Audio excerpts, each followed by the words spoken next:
Vor Hunderten, aber Hunderten von Jahren, ganz, ganz weit weg von ihr, lebten ein König und eine Königin. Sie hatten eine Prinzessin und 6 Prinzessinnen und davon war die Salam die allerschönste.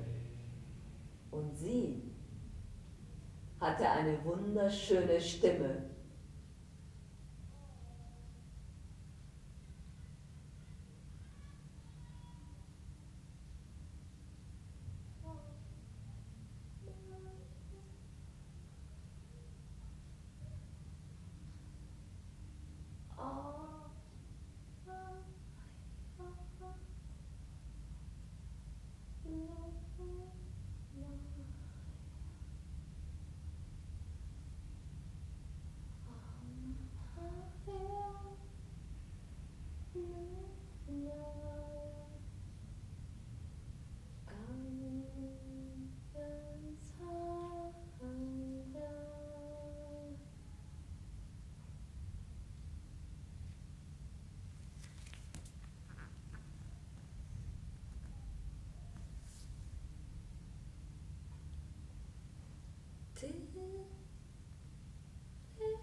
Ja, Mama, ich komme ja schon gleich.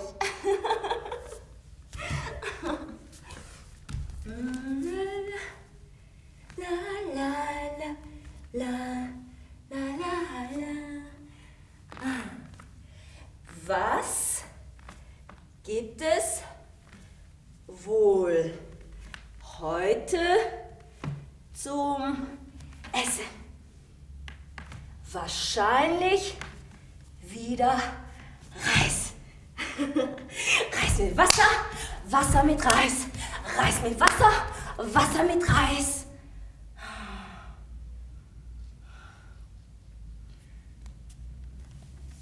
Vor einem Jahr hat die reiche Nachbarin ein Fest gegeben. Es roch so lecker nach Fleisch, Fisch, Süßem und Gemüse. Eine Hähnchenkeule habe ich geschenkt bekommen und dazu noch 2 Schälchen Reis.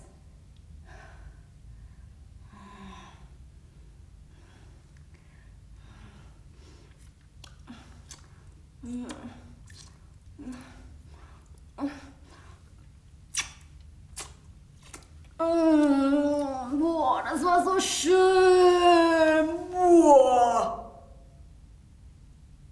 Und bei uns heute? Wahrscheinlich wieder Reis. Oder Reis mit Wasser. Oder Wasser mit Reis.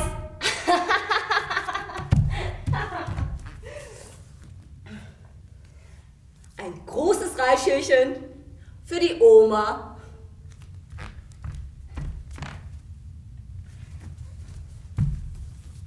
Ein großes Reisschälchen für den Papa.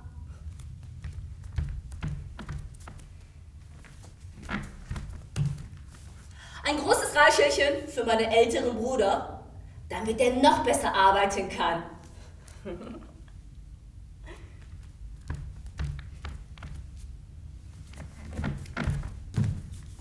5 kleine Reisschälchen für meine jüngeren Geschwister. 1, 2, 3, 4, 5. Ein Reisschälchen für meine Mutter.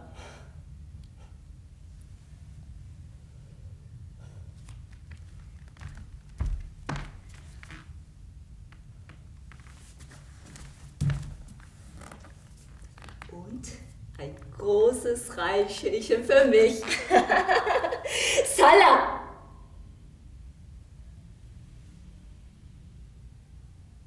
Nimm bitte nicht so viel. Du bist doch schon so groß. Denk doch mal bitte an deine jüngeren Geschwister. Ein kleines Reisschälchen für mich. Ein Reisschälchen für mein jüngstes Schwesterchen.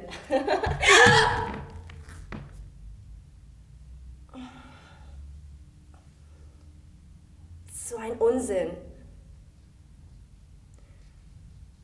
Das jüngste Schwesterchen ist doch letztes Jahr verstorben.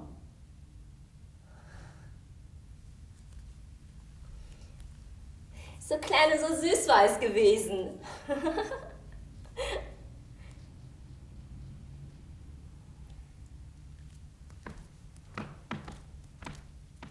Ich habe es gehört.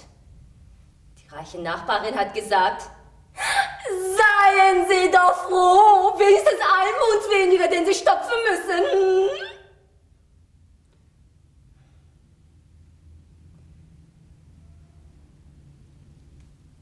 Mama hat nur dumpf in die Leere geguckt. Seitdem das jüngste Schwesterchen tot ist Mama noch trauriger. Ich höre sie nachts weinen. Ich höre sie laut wehklagen, wenn Papa spät nachts nach Hause kommt. Warum gehst du denn immer wieder dahin? Du hattest mir doch versprochen, es wäre das allerletzte Mal. Wir haben doch so wenig Geld. Wie sollen wir unsere Kinder ernähren? Willst du sie doch nicht alle umbringen?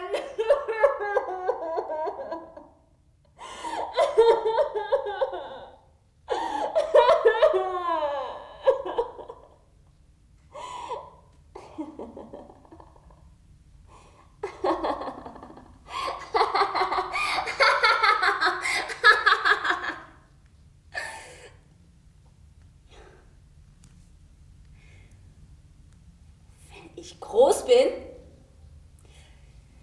dann werde ich so reich sein, dass Mama nicht mehr traurig sein muss.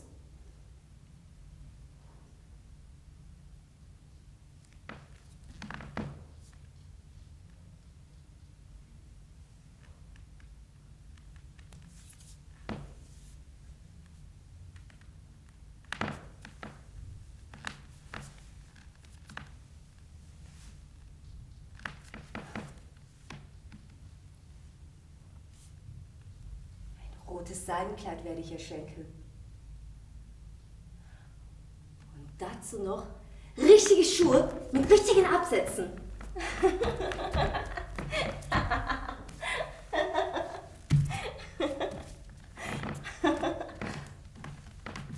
Und dazu noch eine goldig glitzernde Handtasche mit ganz, ganz viel Geld drin.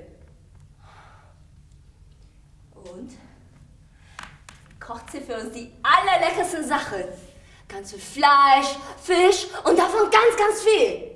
Und dann haben wir solch einen dicken Bauch, weil wir immer so satt und glücklich sind.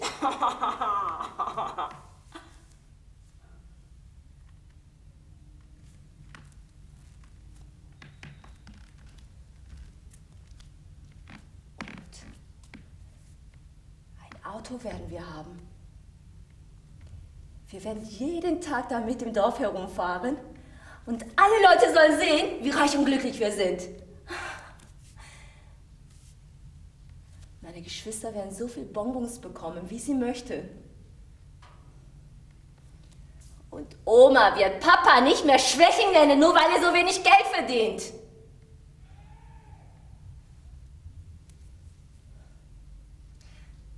Mama sagt nämlich, ich könnte so schön singen. Salam, wenn du singst, dann habe ich keine Sorge mehr.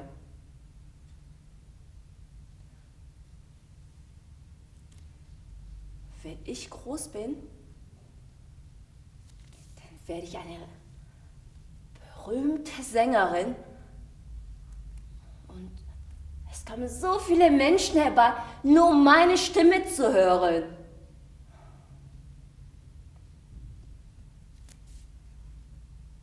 Und ich werde ihnen zuwinken in einem weißen Rüschenkleid und lächeln. Alle sagen nämlich, die Sonne geht auf, wenn ich lache.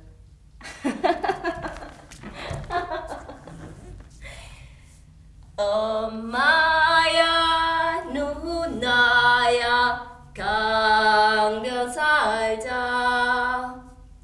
들에는 반짝이는 그 모래빛, 뒷문 밖에는 갈매배 노래. 엄마야 누나야 강변 살자.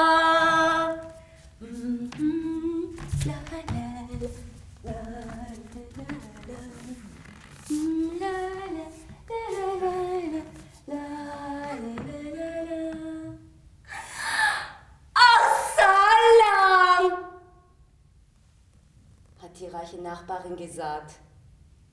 Du kannst aber so schön singen und so schön tanzen.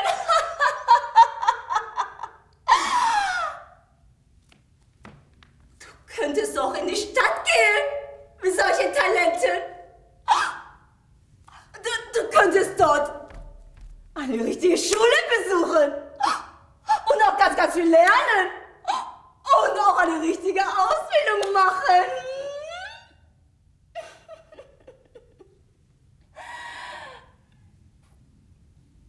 Salang. Du könntest auch deine Eltern richtig mit Geld unterstützen. Und deine Eltern könnten wieder richtig glücklich sein.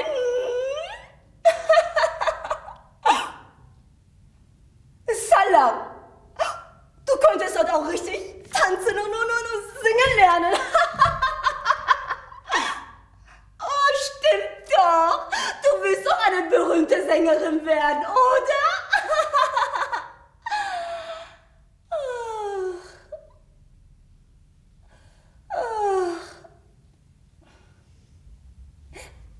Wenn ich eine eigene Tochter hätte, ich würde alle Möglichkeiten der Welt ausschöpfen, damit sie in die Stadt kommt. Wirklich.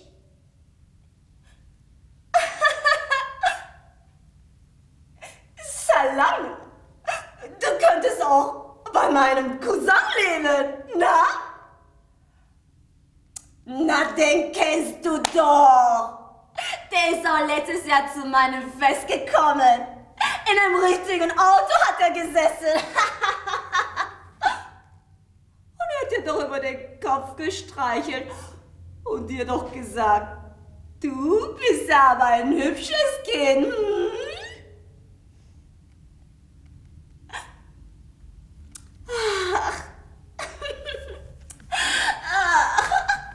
Weißt du, mein Cousin ist so ein armer Mann. Er wohnt in einem riesengroßen Haus, aber ganz alleine, weil er keine eigenen Kinder hat. Weißt du, seine Frau ist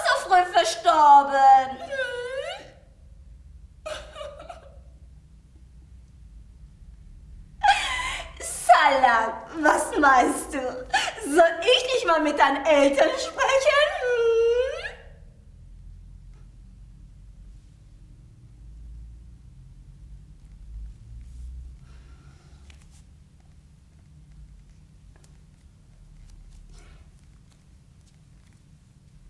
Salangs Mutter. Salang wäre solch eine große, nützliche Hilfe für meinen Cousin. Mit ihrem Lachen könnte sie ein bisschen Helligkeit in sein Leben bringen. Und auch eine richtige Ausbildung machen. Sie ist doch so klug. Wenn sie sich ein bisschen anstrengt, könnte sie auch eine Lehrerin werden. Salangs Mutter. Hier in diesem Dorf, da kann sie doch nichts werden.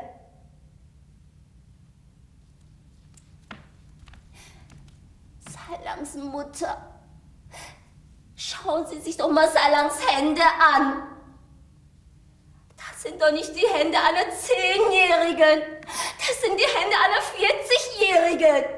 So rau von der Feldarbeit, muss ständig auf ihre jüngeren Geschwister aufpassen. Dabei ist sie doch selber ein Kind. Salangs Mutter! Sie arbeiten Tag ein, Tag aus, haben 7 hungrige Mörder zu stopfen. Und ihr Mann, der bringt sein Geld doch nur in die Opiumhöhle. Ach. Möchte die Salang nicht ein besseres Leben wünschen?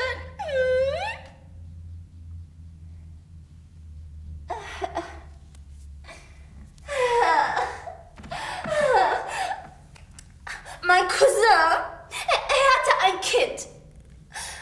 Bisschen älter als Salang. Eines Tages machen die Mutter und das Kind einen Ausflug in einem Auto. Und was passiert? Kavum, ein schrecklicher Unfall, beide sofort tot.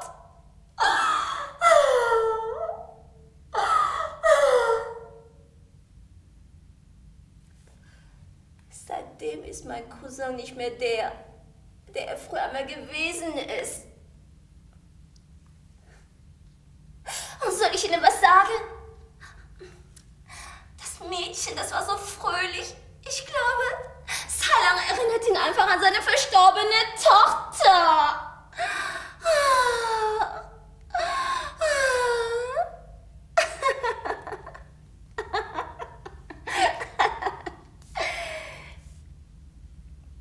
Salangs Mutter.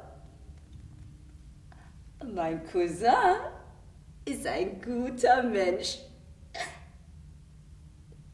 Er würde sich um Salang kümmern wie um seine eigene Tochter.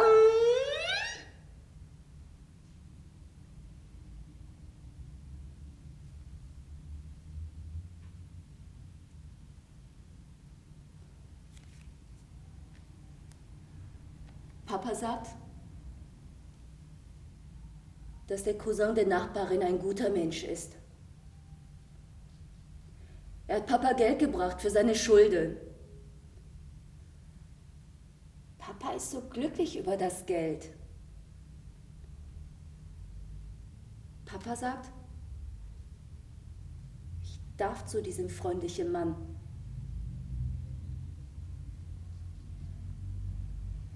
Mama weint. Sie möchte nicht, dass ich gehe. Ich bin doch ihre Allerliebste.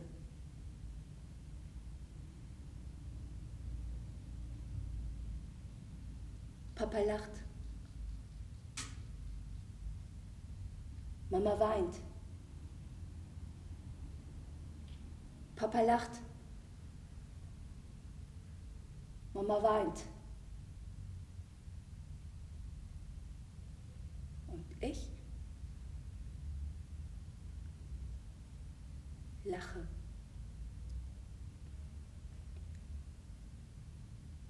Ich darf zu diesem freundlichen Mann.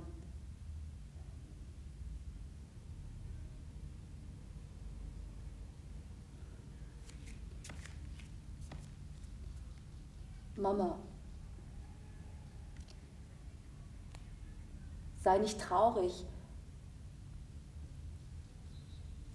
Wenn ich zurückkomme, dann werde ich so reich sein, dass wir in einem riesengroßen Haus leben.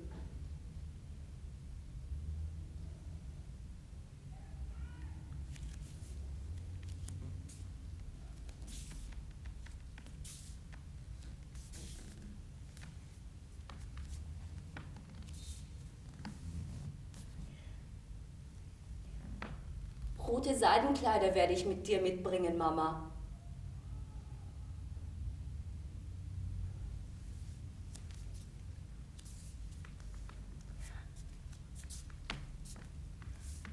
Und du wirst nie mehr traurig sein, Mama.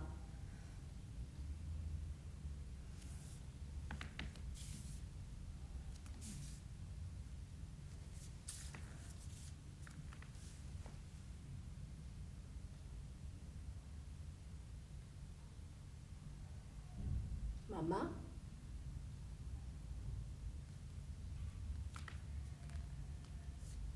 Mama, wo bist du?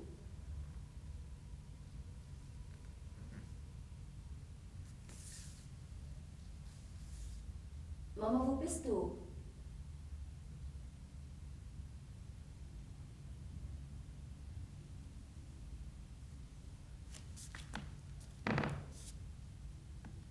Nein. Ich will das nicht. Bitte nicht. Ich möchte das nicht. Mama, wo bist du denn? Nein, bitte, bitte, bitte nicht. Nein, ich will das nicht. Mama, hilf mir doch. Wo bist du denn? Nein! Oh, bitte! Bitte, bitte nicht. Ich will das nicht. Mama, wo bist du denn? Nein, bitte, bitte. Nein!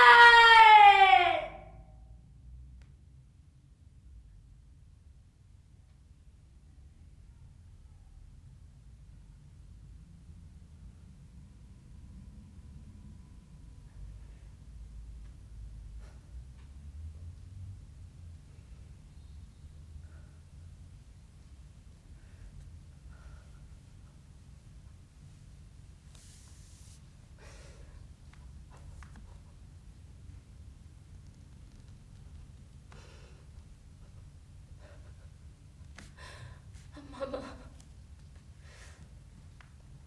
ich will nach Hause. Ich will wieder zurück zu dir. Mama, ich möchte nach Hause. Ich will wieder zurück zu dir. Nuna ya kang biasa Turen pansagin ke morepi Maya Nuna ya kang biasa Turen pansagin ke morepit.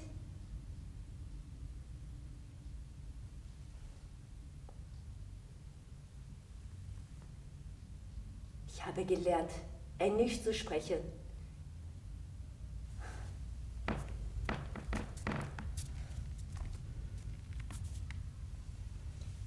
Hey, Mister, do you want to have fun with me?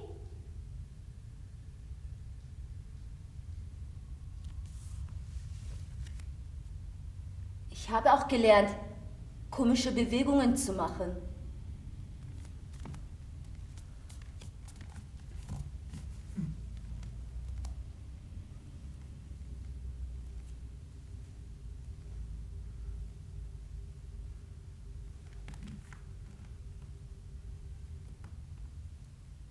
Ich habe gelernt, nicht zu schreien.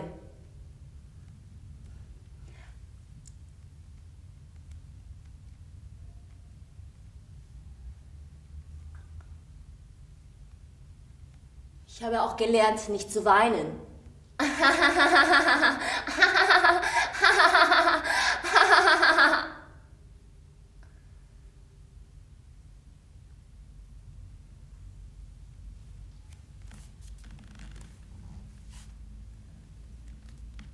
Manchmal darf ich auch für diese komischen Männer singen, deren Sprache ich gar nicht verstehe.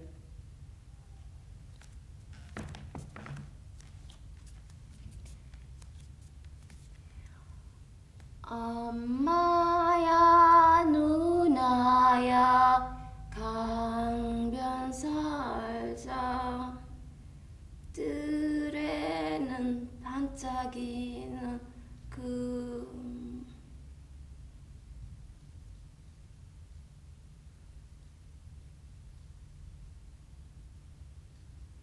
Sie haben gelbe Haare, blaue Augen, weiße Haut.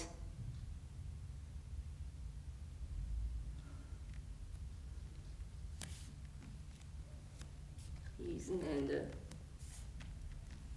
Riesenarme, Riesenbeine, Riesenpenisse.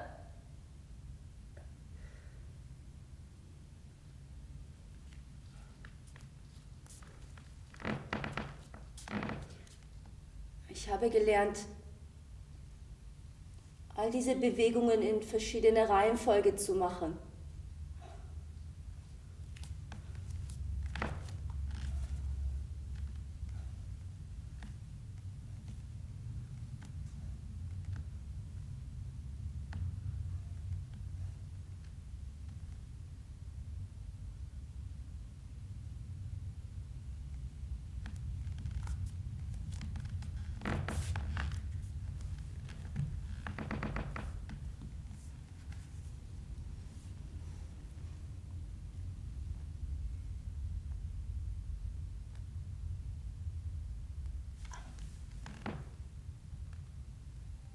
Einmal oral, $10.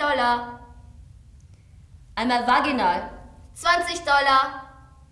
Einmal anal, $30. Mit mir machen, was man möchte, $40. Eine Nacht, $50.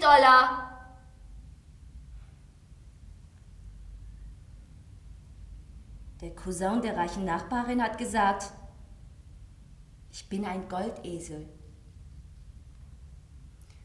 Salam, du bist ein Goldesel. Nur man zieht nicht daran, sondern stopft es. Ein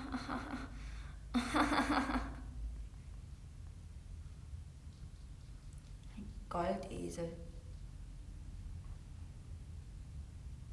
Was kostet wohl ein Goldesel?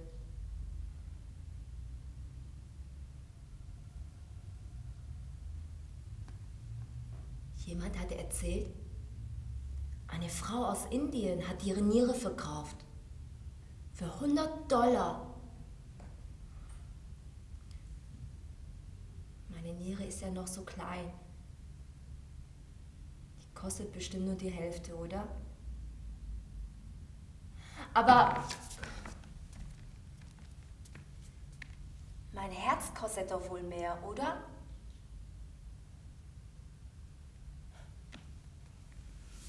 $10 oral, $20 Vagina, $30 Anal, $10 oral.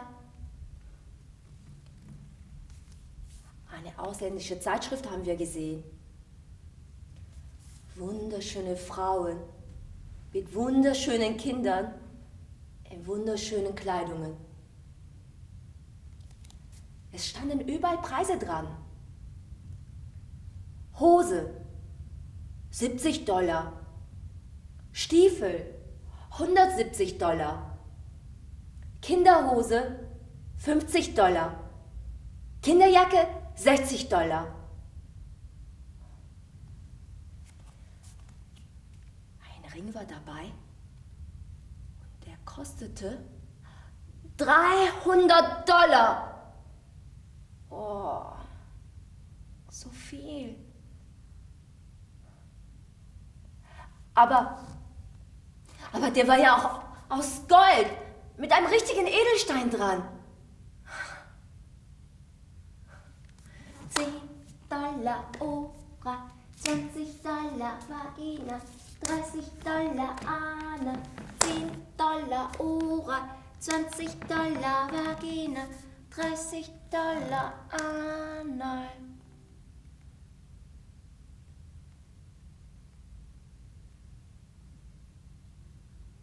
Was bin ich denn wohl wert?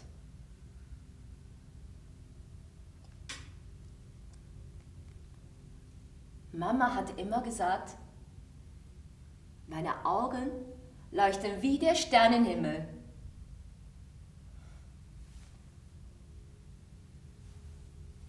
Was kostet wohl ein Sternenhimmel? Die Sehnsucht nach meiner Mutter, nach meinen Geschwistern.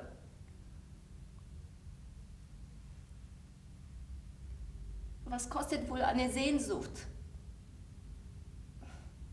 Meine Tränen. Was kosten meine Tränen?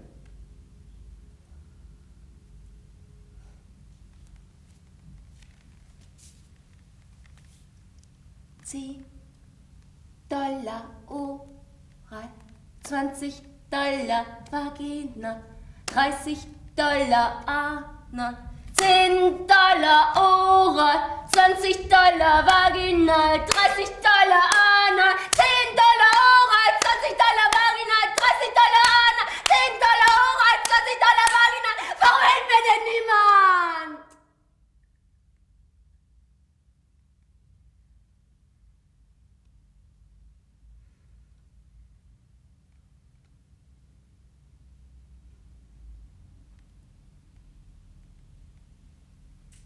Ich irre umher in meiner Seele,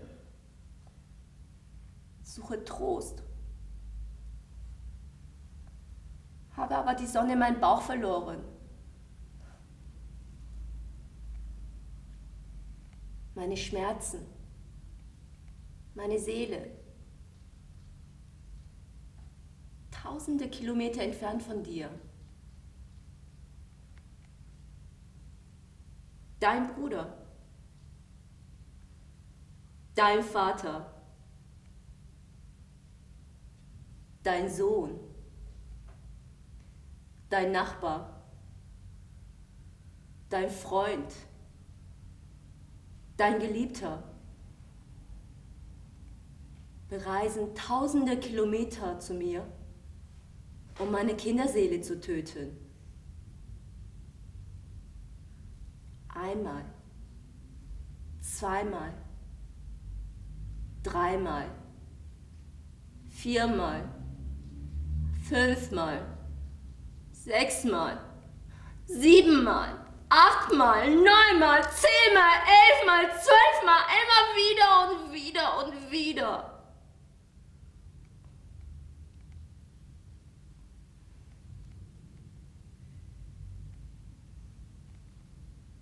Hörst du meine Kinderseele schreien? Hörst du meine Kinderseele schreien?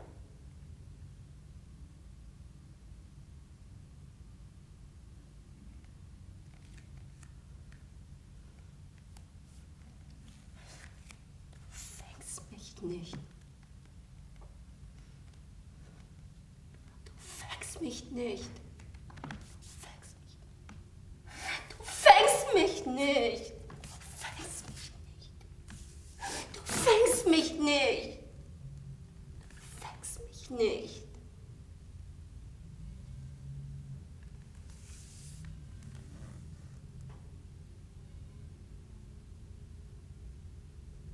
Vor Hunderten,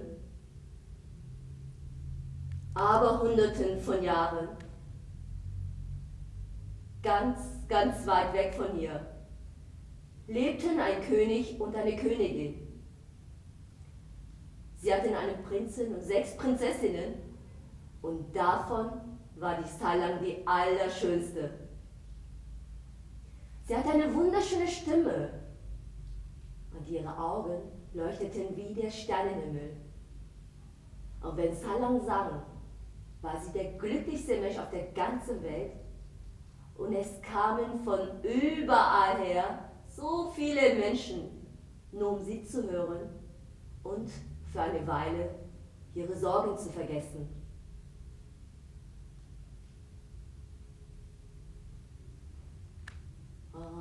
Ma.